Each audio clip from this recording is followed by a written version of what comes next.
This is Mary Jo with eXp and Shaun Higgins of Cross Country Mortgage. We're here today. We're talking to investors, even first-time investors, things you need to know for 2023.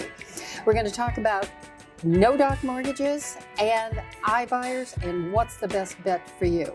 So Shaun, no-doc is back. Can you explain to investors what they can do with a no-doc? Yeah, and I always like to clarify the no-doc because it kind of gives people of stated loans that we had back in the subprime days.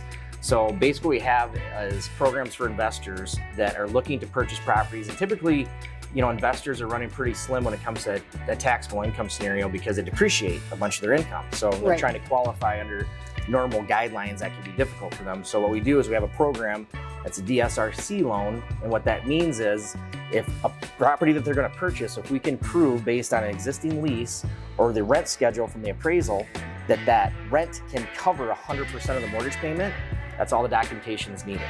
So that's very slick. That's incredible. There's also a movement of build to rent by some of the big hedge funds and investors. They're building homes with rental. So some of the best deals for investors are multifamily, and you'll find them mostly urban. The duplexes are mostly Northeast and in St. Paul, but you want to know where you're going to invest to. You want to know a little bit about the politics of every city.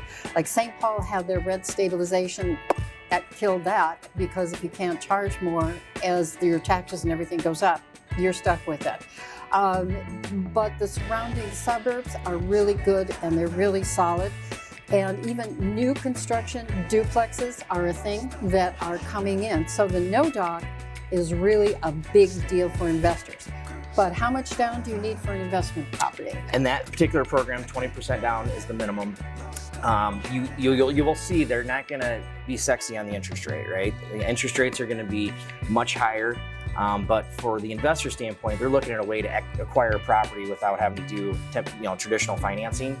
And obviously, typically a lot of those, depending on what their portfolio looks like, they may have a way to leverage that into a commercial loan product at some point. But typically it's a short-term acquisition scenario because the income scenario doesn't work based on their self-employment status. That can be true.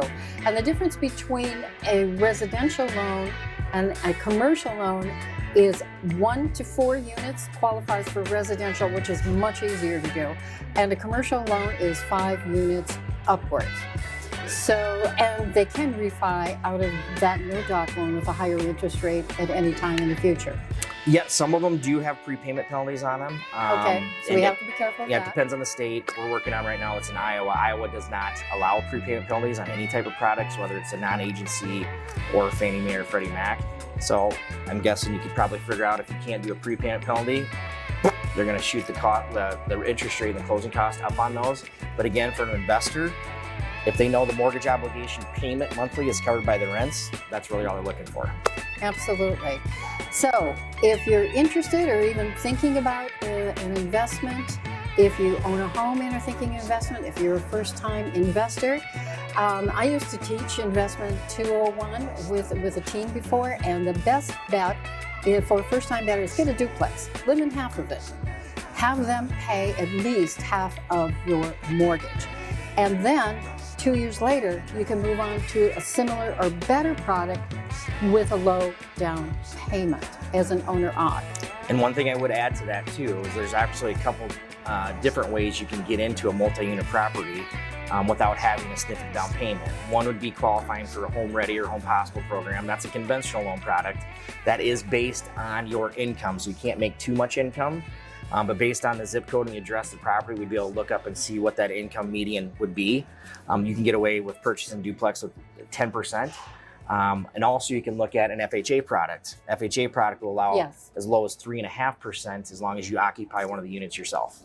And how long do they have to occupy? When it comes to figuring that out, typically when you're signing the closing docs, it's you saying that you will maintain as your primary residence for the next 12 months. At least a year. I'd say at least a year, correct. Okay. Buying an investment property is not a simple, yes, you can buy it. And I used to talk to young guys and they go, I want a house. Okay, what's your strategy? I want a house.